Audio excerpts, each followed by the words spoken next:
What's going on, everybody? Welcome to Inside the Horseshoe. My name is Matt, and tomorrow is game day. The Indianapolis Colts will be taking on the Miami Dolphins in Miami in a huge game for the Colts. In this video, I'm going to give you guys my thoughts on the game, go through some of the keys to the victory. I'll run through the injury report, and then I'll give you guys my prediction on who I believe will win at the end of the video. So let's start with the injury report, shall we? And on the injury report, we have Jack Doyle, Carson Wentz, Jonathan Taylor, and Mark Lewinsky as all questionable. To be honest, I expect them all to play. Jack Doyle would be the one exception to that. I wouldn't be like 1,000% surprised, even though I do expect him to play, because he did miss Wednesday and Thursday's practice, but he was limited on Friday. So I expect him to play, but I wouldn't be shocked if he did not play. Carson Wentz looks better than he did the previous week, which is a good thing. So I expect him to play for sure. Jonathan Taylor, limited in practice, expect him to play. Same with Golinski. And then as far as who's out, we have Quentin Nelson, Kwity Paye, Braden Smith, Khari Willis, and Rocky Sin all out, which is massive because obviously Quentin Nelson and Braden Smith are like two of the best offensive linemen you have on the team. Some would argue that Quentin Nelson and Braden Smith are the two best players on the team in general. So not having them is pretty big at all, but I wasn't surprised to see that they're officially ruled out. Maybe they'll play next week, but we'll see. We're definitely going to need them against Baltimore. Khari Willis and Rocky Sin, not having those two is really going to hurt because we have obviously Jalen Waddle and Devontae Parker to go up against. So it's going to be difficult to stop those two because those two have big playability inside of them. So not having Khari Willis and Rocky Sin, that's going to hurt really bad. And then Kwity Paye being out also hurts us on the edge because we're not the best when it comes to the edge already.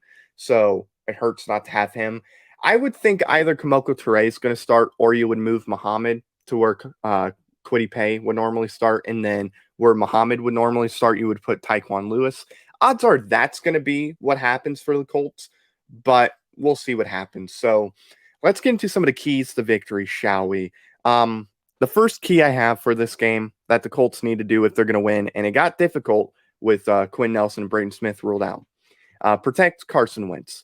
Like I said, Carson Wentz is going to be playing. He looks better than he did the previous week, which is good. He should be more mobile in the game, but we still need to protect Carson Wentz. I do like Chris Reed. I think Chris Reed is very good.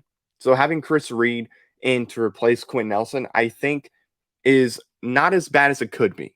I think he's going to go in. He'll do a pretty good job. And then, we have obviously Braden Smith out. So Julian Davenport's going to start. Ooh, not great. So everybody needs to protect Carson Wentz. Move Jack Doyle if he plays on Sunday, or move Mo over to where Julian Davenport is and have them help block. That way Carson doesn't get hit as many times that he normally does. There's a fun fact that the hits that Carson Wentz has taken, only 2% of those hits were on Carson Wentz, which I believe is the lowest in the NFL.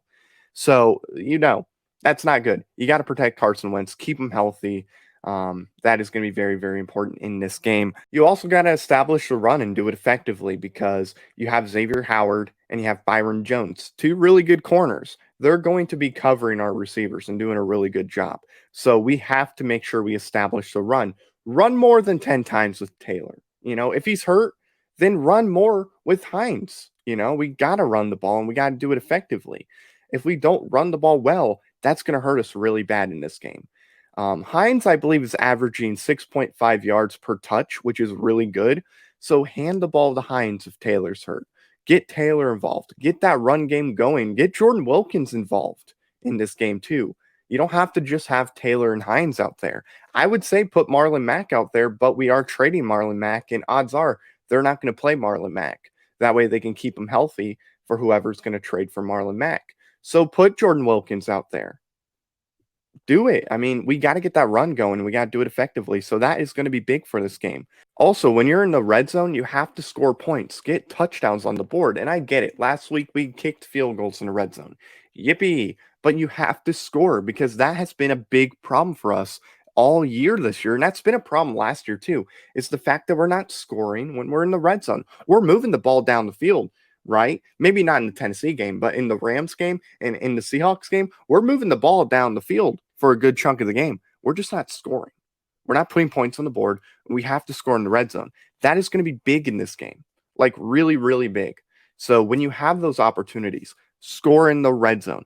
That's going to be big. So one thing people are going to be talking about going into this game is that it's Jacoby Brissett going up against the Colts. It's him versus his former team. And I love Jacoby, man. I really do. He did a lot for us, and I'll be rooting for him anywhere he goes. I just won't be rooting for him when he goes up against the Colts. So what we need to do is we need to bring pressure to Jacoby Brissett. Now, we need to try to bring him down when we get the opportunities to, but we need to force him to make errors. Force him to throw an interception. Force him to make a bad throw. Just put him in bad situations. Bring pressure. It's going to be more difficult because we don't have Kwity Paye. But we still have to bring pressure nonetheless. And if we do that, I do like our confidence in this game going up against Jacoby, because here's the thing with Jacoby that I noticed. There are games where Jacoby's going to look really good, but then there are games where he won't look so good. And when he doesn't look that good, it's because there are teams bringing pressure to him effectively, and he's being forced to make a bad decision. So that's what we need to do. And if we do that, I like our chances against Jacoby Brissett. You also can't let their receivers get open, because with Jalen Waddle, Devontae Parker, like I said, they have big playability in them. So if you let them get open, they're going to have a big play. So you have to stay on them. Not having Rocky Sin in or Kari Willis, it's really going to hurt. So whoever comes in for them, they have to step up and not allow the big play to happen. Also, you have Mike Gesicki out there. I believe that's how you say his last name. He could have a big play if you let him get open. You have Will Fuller. If he's going to play, he has big playability all over him.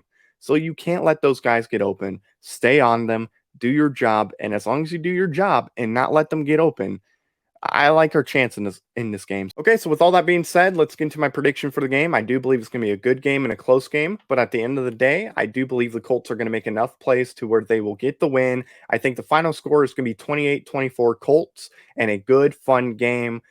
That's going to be my video for today. Thank you all for tuning in. If you're new, if you haven't already, I would greatly appreciate it if you would click that subscribe button. Also, click that bell icon. That way you're notified whenever a video goes up or when we go live. If you like this video, smack that like button. Let me know in the comments below how you see this game going, who you think's going to win, and all that good stuff. Thank you very much for watching. I've been Matt, Bleed Blue, and we'll see you next time. Bye-bye. Thank you very much for watching this video. If you like it, make sure you watch one of these other two videos. They're cool. Also, if you're new, please click the subscribe button as well as the bell icon.